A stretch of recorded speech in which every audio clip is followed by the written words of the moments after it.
সিলেট থেকে রপ্তানি বাণিজ্যে রচিত হলো ইতিহাস। স্বাধীনতার পর উত্তর পূর্বের এই জনপদ থেকে ইউরোপের উদ্দেশ্যে উড়াল দিল কার্গো ফ্লাইট। প্রথম ফ্লাইটে স্পেনের উদ্দেশ্যে ৬৬ টন গার্মেন্টস পণ্য রপ্তানি করা হলো। উদ্বোধনী অনুষ্ঠানে বাণিজ্য উপদেষ্টা বলেন, ভারতের ট্রান্সশিপমেন্ট সুবিধা বাতিলের পর চ্যালেঞ্জ মোকাবিলায় নবযাত্রার সূচনা হলো। রাত ৮টা ছুঁই ওসমানী আন্তর্জাতিক বিমানবন্দরে ওয়াটারগান স্যালুট দিয়ে সম্মান জানানো হচ্ছে কার্গো ফ্লাইটকে।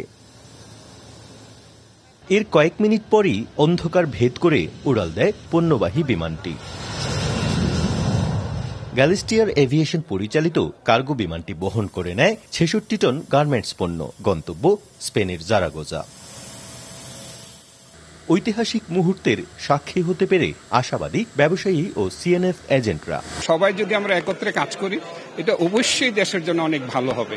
কারণ আমরা এই সাপ্লাই এবং ডিমান্ডের কারণে কিন্তু এই ক্যালকাটা এয়ারপোর্ট দিয়ে আমাদের কার্গো যেত। এর আগে রবিবার বিকেলে ওসমানী আন্তর্জাতিক বিমানবন্দরে পুরো আয়োজন পরিদর্শন করেন বাণিজ্য উপদেষ্টা, সিভিল এভিয়েশন ও বাংলাদেশ বিমান সহ সংশ্লিষ্ট কর্মকর্তারা। গর্বের বিষয় হচ্ছে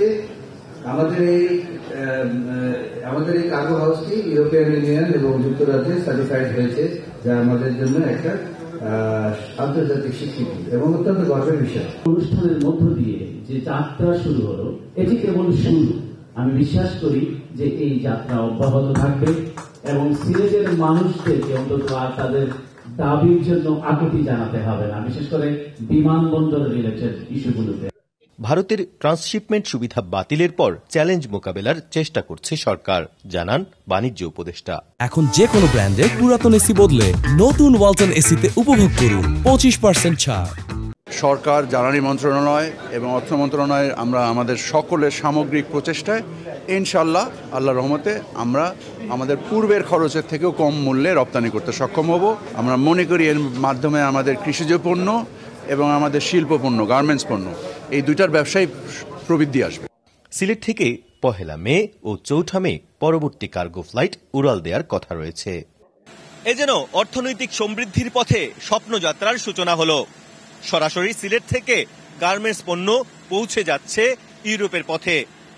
ব্যবসায়ীরা বলছেন, এর ধারাবাহিকতায় এই অঞ্চলের অর্থনীতি যেমন সমৃদ্ধ হবে, তেমনি জিডিপিতেও এর অবদান থাকবে অনেক। তবে স্থানীয় ব্যবসায়ীরা বলছেন, সিলেট যেহেতু কৃষিভিত্তিক এলাকা, সেক্ষেত্রে টেস্টিং ল্যাব এবং প্যাকেজিং সেন্টার চালু করলে এখানকার কৃষিজাত পণ্য খুব সহজেই ইউরোপের বড় বাজারগুলোতে পাঠানো সম্ভব। প্রত্যুষ তালুকদার, ডিবিসি নিউজ, ওসমানী আন্তর্জাতিক বিমানবন্দর, সিলেট।